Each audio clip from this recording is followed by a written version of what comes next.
Well, turning now to our feature articles for the week.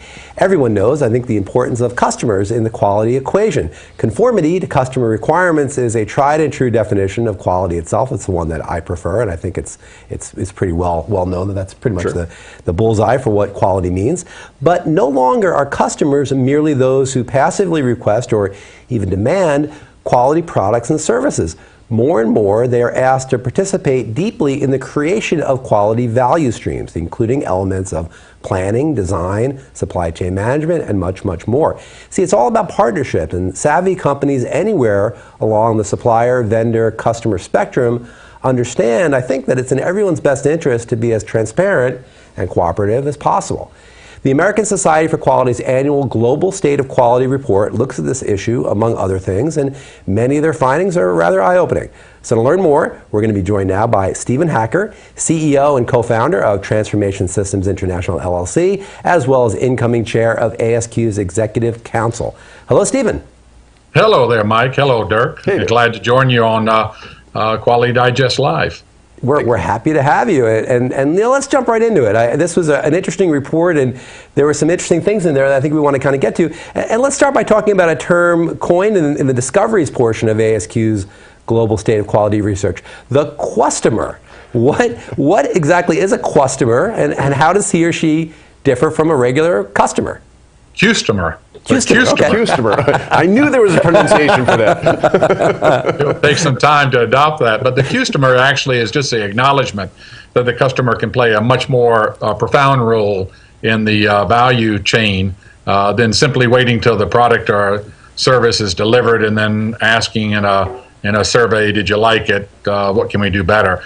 Instead, looking at the entire value chain and the role of the customer in producing quality, from design specs, requirements, yes, to prototyping, to the production process, to the delivery process, and even the aftermarket process. I'm thinking about a electronic consumer store, that chain that helps in the disposal of electronics. So that came from a customer's desires that what are we doing in terms of sustainability post use of the product.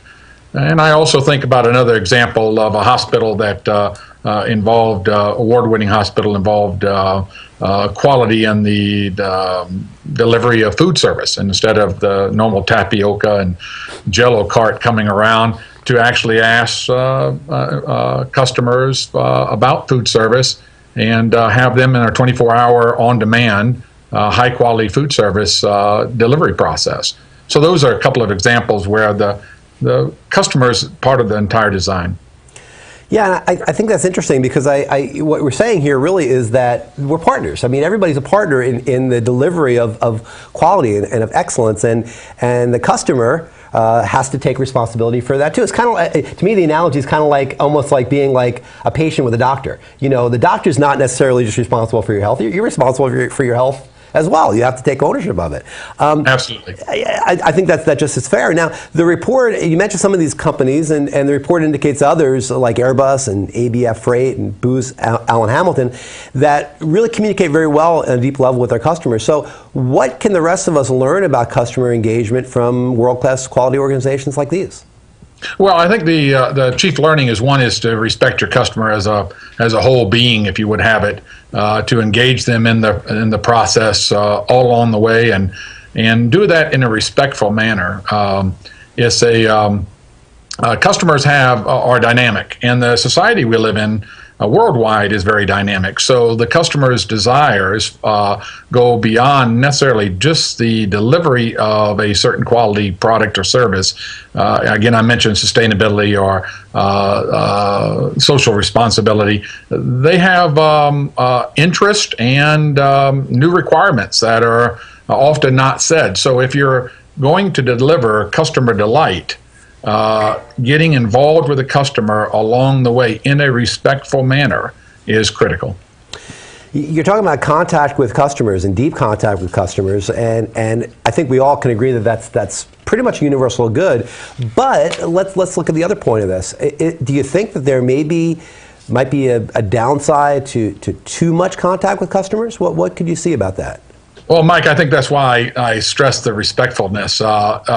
Sometimes companies have been found to see this as a gold market, and it not only bumps up the quality of the service or product, but they see that it engages a customer directly with the organization, and there's an upside for sales. And as a result, often it can move into manipulation, and that is a big problem. Then the customer feels not forthcoming. They feel trapped or bamboozled, if you would have it, and that can be really a pushback, an unintended consequence of the organization.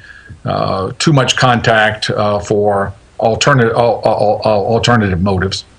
Sure, and I think all of us want to feel like we're not being manipulated in our relations with the companies that we choose to work with and we choose to give our business to. From the other side of that, maybe there's some problems potentially for the companies themselves that are servicing those customers. Like, for instance, I could see potentially some problems with transparency and understanding how much you open up about your processes to your key customers and how much you don't. It's that whole, do you want to watch the sausage being made kind of question. So what do you think about that? Well, Mike, I think you hit it on the head. I think people do want to see the sausage being made. I'm intrigued by the number of news shows and media shows that deal with how it's made, that outline the process. I think about industry-specific shows, be the cruise line or the airline show.